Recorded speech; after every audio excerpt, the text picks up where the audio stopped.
In today's video, we're talking about weighing our food.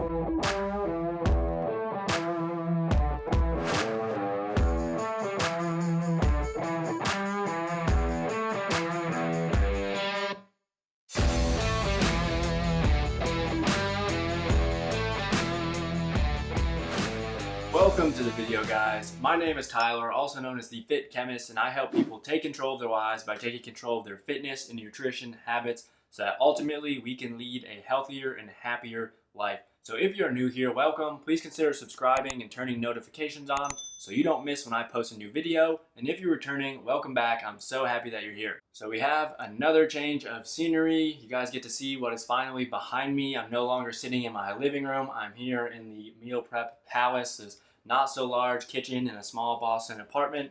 But under this cutting board, I have a bunch of tools like slow cooker, rice cooker, air fryer, all these things that I use during my meal prep time on Sunday, and I plan on doing a video going over all of those tools.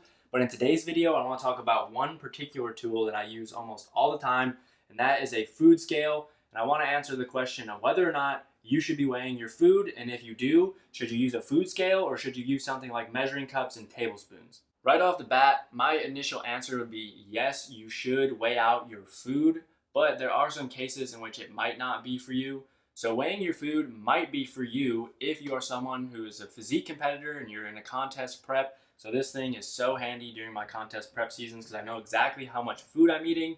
It's also useful if you're someone who's trying to figure out your maintenance and you're not quite sure how many calories you're eating. And same thing if you're trying to achieve the goal of intuitive eating. Using a tool like this for 6 months to a year might give you a really solid understanding of what is in the foods that you're eating. So that way, once you don't have a food scale, you still have a good idea of what's going into those foods, what the macros are, etc., etc. Using a food scale might not be for you if you are someone who develops OCD-like tendencies or you just obsess over minutia. So let's say you're weighing something out and it's not 240 grams and instead you weigh out 241 and that's just going to set off alarms in your brains. It might not be for you. Might not be for you if you're someone that already knows how to intuitively eat, or if you're just not even tracking macros and calories at all, and I don't really see a huge point in using this. I strongly suggest that everybody goes through a period of tracking calories and macros at some point in their life, and when you do so, I would recommend using a tool like this, because newsflash, a lot of people don't eat enough protein or calories for that matter, and using a tool like this will really help shed some light on how many calories you're eating, and if you're using a tracking app, you can figure out how many macros you're eating. And not only that, but if you do it for an extended period of time, like I already mentioned, intuitive eating just becomes second nature. I often play a game with other graduate students where if they have a frozen meal, I'll try to guess the macros like while it's microwaving. And usually I'm like plus or minus 5 grams on each of the macros, which is like 80 to 90 calories off, which isn't too bad. And if I go out to restaurants, I've been doing this for so long that I can usually guess what the calories and macros are in those foods. But keep in mind, this is something I've been doing for years on end. Like, this is not a transformation that just happens overnight. But if you do it for a long enough time, you really understand what a true portion size looks like. And then you can get a very solid understanding of how to intuitively eat when you go out to situations like that and you don't necessarily have this tool with you. So if you're someone who is thinking about tracking your food and you don't know whether or not you should use something like a food scale or something like measuring cups and tablespoons, we're going to go through some real world examples here and we'll see what the difference between the food scale and measuring cups is. And if I had to guess, the measuring cups will probably be like 10 to 20% off, which could be detrimental because if you miss 100 calories here, 100 calories there, that starts to add up over the course of the day. And if you're eating in a 500 calorie deficit and you're consuming 300 extra calories that you didn't know because you're not using something like this, that could ruin your deficit and slow your fat loss progress. So I have this SmartWeigh scale here. As you guys can see, we got a nice little tare button and then mode, so it goes through grams, ounces, cups, and stuff like that, which, if you're using something like this, don't really need that cups feature. But I do like the fact that it rotates through everything and you have these different modes. I will link this scale down in the description below, but honestly, there are so many options on Amazon for like $10 to $20 that it's a really cheap investment and it can have a huge impact on your diet and your goals. So I'd recommend doing it. So the first thing that I want to point out by saying is you probably don't need to weigh fruits and vegetables. Fruits maybe a little bit more because they're usually a little bit carb heavy, but something like frozen veggies or even fresh veggies, let me grab some frozen broccoli real quick. And if we look at the nutrition label here, you can see 1 cup is 25 calories. So whether or not I was using a measuring cup or using the scale, even if I accidentally used 2 cups of broccoli, that's only an extra 25 calories, which is not really going to add up to that big of a difference at the end of the day, and you'd be getting more veggies in, so who really cares? So one of the first things that I want to weigh is oats. So I know a lot of people have oats for breakfast in the morning. It's pretty easy to measure, but we're also going to see what the weight says. So if we look at the food label here, we've got 150 calories for half cup serving or 40 grams. So let's put a half cup in a bowl and see how much it comes out to be. So you guys can see quite even there. I've got a half cup of oats. We're going to pour this in. So that's 54 grams when one serving is only 40 grams. So that's 15 extra grams, which is a little over 25%. So if we were to have, let's say, 1 cup of oats and I just used 1 cup instead of the half cup, I'd be off by maybe 75 to 90 calories, which again is not that much for that particular meal, but if you miss 90 calories here, 90 calories there, that's going to add up over the course of the day. Next, we're just going to do some cereal, sticking with this breakfast trend here. So if we look at that food label, 140 calories for 1 cup or 37 grams. So let's get out our cup measuring. We'll put the bowl on scale. All right, so we've got 1 cup. You guys can see, not cheating. All right, so that was 35 grams and 1 serving was 37. So that's actually kind of accurate.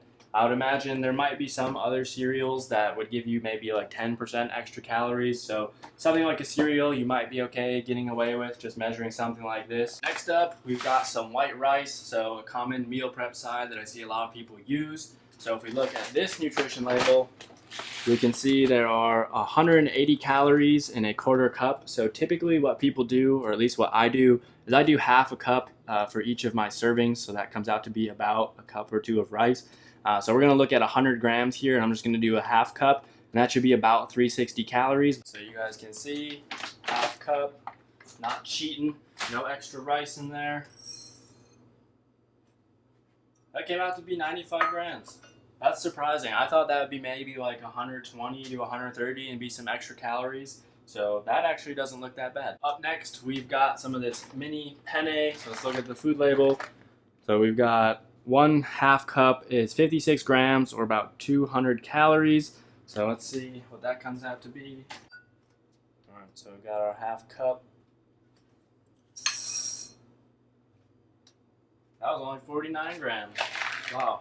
I'm honestly kind of surprised. I was expecting all of these to be over, but it seems like some of these are under. Last but not least, we have some Skippy peanut butter. So before even weighing this, I would say any sort of nut butter, peanut butter, or any sort of oil like avocado oil, olive oil, coconut oil, all of those things are very calorie dense for a very small serving size. So I would say your best bet is probably weighing it. But anyways, let's see what it says. So if we look at the food label, we've got 190 calories. So 2 tablespoons here are 32 grams. So I'm just going to measure 1 tablespoon here. And what a lot of people also don't realize is that you can do something called negative weighing. So rather than like scooping the peanut butter out and then plopping this onto a bowl and seeing how much peanut butter I took out of this, what I can do is I put the peanut butter on the scale, I'll tare it, and then once I scoop it out, it'll give me a negative readout, and that'll tell me how much peanut butter is in the tablespoon. So I'm going to go ahead and tare the peanut butter, and then we will go. So we took out half a tablespoon, so you guys can see. It looks like it's a little over, but it's not that much.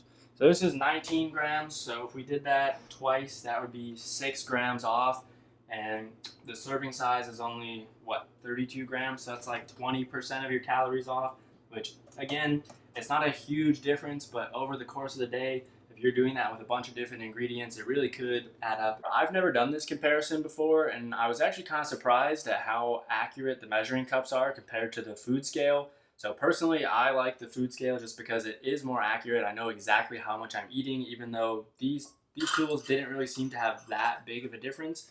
So I guess if you're tracking calories, you can use either tool. As I recommend with anything on this channel, I would say do what works best for you. It's all going to come down to personal preference. So if you don't like using the food scale, great, use the measuring cups. If you don't like measuring cups, then use the food scale. But honestly, I'd say the biggest thing is that you're tracking your macros and tracking your calories, because again, that will get us towards intuitive eating, we'll have a better understanding of what is in our food and how. Alright guys, that is it for today's video. I hope that you enjoyed it. If you did, please give it a thumbs up. Let me know in the comments down below whether or not you guys weigh your food. I'm interested to hear your thoughts. And if you haven't already, please be sure to subscribe. Turn those notification bells on because I post new videos every Friday and you do not want to miss when they go live.